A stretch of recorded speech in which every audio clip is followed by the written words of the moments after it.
नमस्कार। अगर CGPSC prelims में बार बार नाकामी हाथ लग रही है तो यकीन मानिए अगले कुछ मिनट तैयारी की पूरी दिशा बदल सकते हैं। यहाँ सिर्फ बातें नहीं होंगी, हम एक टॉपर के 75 दिन के रोड मैप को स्टेप बाय स्टेप डीकोड करेंगे। एक ऐसा प्लान जो सच में असफलता को सफलता में बदलने का दम रखता है। तो चलिए सबसे पहले उस सबसे मुश्किल सवाल का सामना करते हैं। आखिर बार बार सीजीपीएससी प्रीलिम्स में असफलता क्यों मिल रही है? ये सवाल ना चुभता है, आई नो, लेकिन सच तो ये है कि इसका जवाब ईमानदारी से मान लेने में ही सफलता का रास्ता छिपा हुआ है। जरा देखिए स्क्रीन पर, सफलता और असफलता के बीच का अंतर कितना साफ दिखता है। एक तरफ है बिना किसी स्ट्रैटेजी के पढ़ना, रिवीजन बस नाम के लिए और मॉक टेस्ट को सिर्फ स्कोर देख के छोड़ देना, और दूसरी तरफ वो है टॉपर का तरीका, एकदम क्रिस्टल क्लियर स्ट्रैटेजी, कम से कम 3 बार रिवीजन और हर मौका जिसे कहते हैं ना पोस्टमार्टम करना। यही वो फासला है जिसे हमें खत्म करना है। तो सवाल ये है कि शुरुआत करें कहाँ से? स्ट्रैटेजी से नहीं, शुरुआत होगी माइंडसेट से। हमारा पहला सेक्शन, पहला कदम है टॉपर माइंडसेट को समझना और उसे अपनाना। क्योंकि देखिए, कोई भी प्लान तब तक काम नहीं करेगा जब तक उसकी फाउंडेशन, उसकी नींव ही मजबूत न हो। तो चलिए सबसे पहले इसी नींव पर काम करते हैं।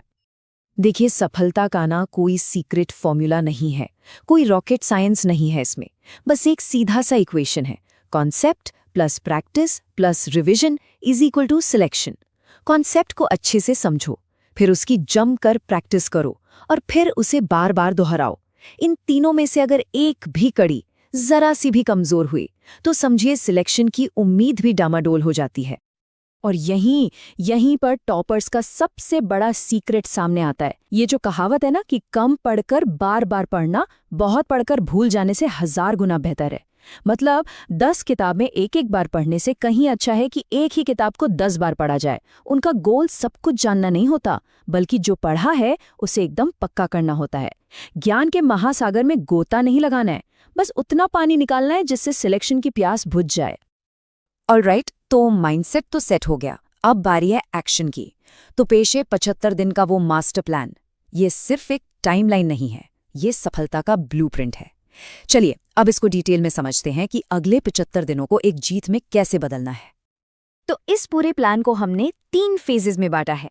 फेज 1 जो चलेगा 1 दिसंबर से 5 जनवरी तक, ये है हमारी फाउंडेशन बनाने का टाइम। यहाँ टारगेट है 80% सिलेबस को खत्म करना, और हाँ, समझना, रटना नहीं। फिर आता है फेज 2 6 जनवरी से 5 फरवरी तक। ये है असली एग्जाम सिमुलेशन का दौर, जमकर मॉक्स देना और अपनी हर एक कमजोरी को पकड़कर उसे ठीक करना। और आखिर में फेज 3 जो है फाइनल रिवीजन का। यहाँ मकसद है एग्जाम के लिए एक रेडी ब्रेन तैयार करना जो एकदम तेज और कॉन्फिडेंट हो।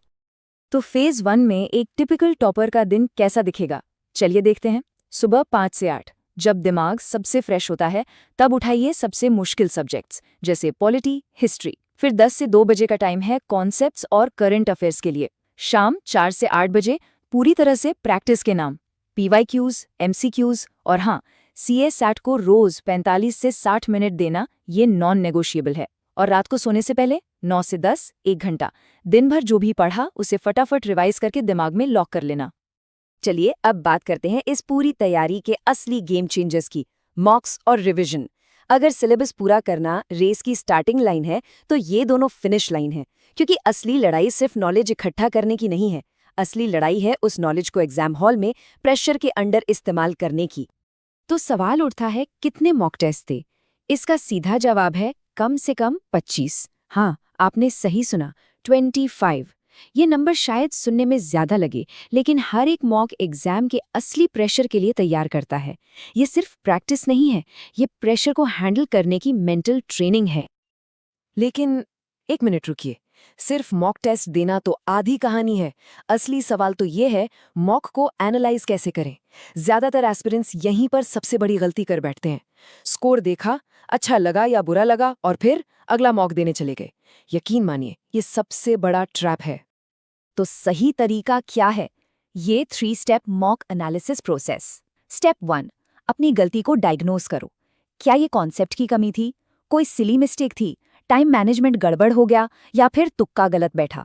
स्टेप 2, उस कमजोरी को आइडेंटिफाई करो। वो कौन सा चैप्टर या टॉपिक है जो बार बार परेशान कर रहा है, और स्टेप 3, एक एक्शन प्लान बनाओ। लिखो कि ये गलती अगले मॉक में दोबारा नहीं करनी है।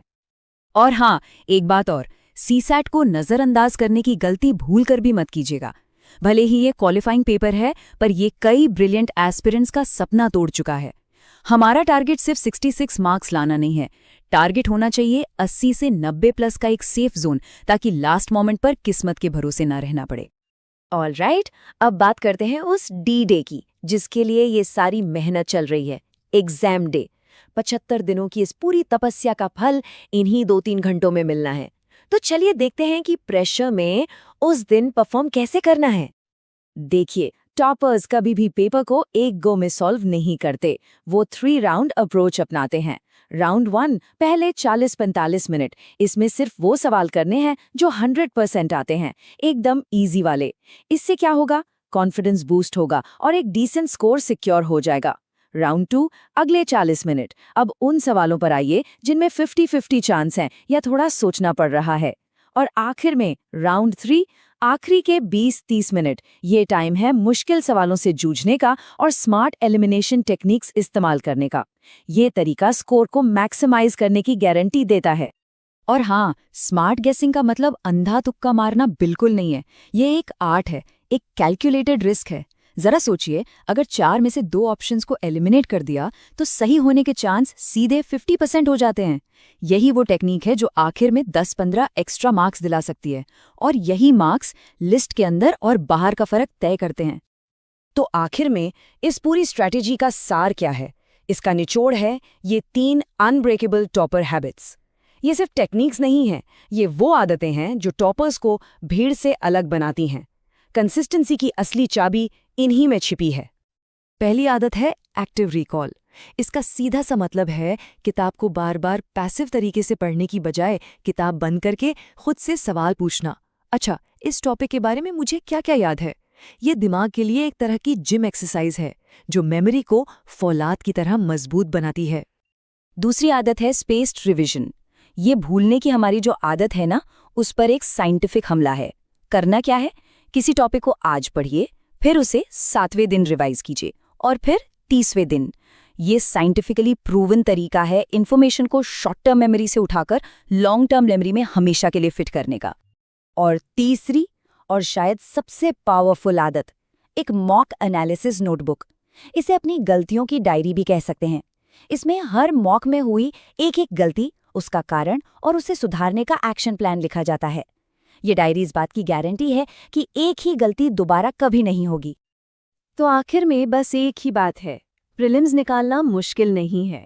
मुश्किल है अपनी कमजोरियों को ईमानदारी से स्वीकार करना और फिर उन्हें सुधारने की हिम्मत दिखाना। ये परीक्षा सिर्फ नॉलेज की नहीं है, ये सेल्फ इम्प्रूवमेंट का सफ़र है। और जो इस सफ़र को तय करना सीख गया, यकीन मानिए सफलता उसी की है।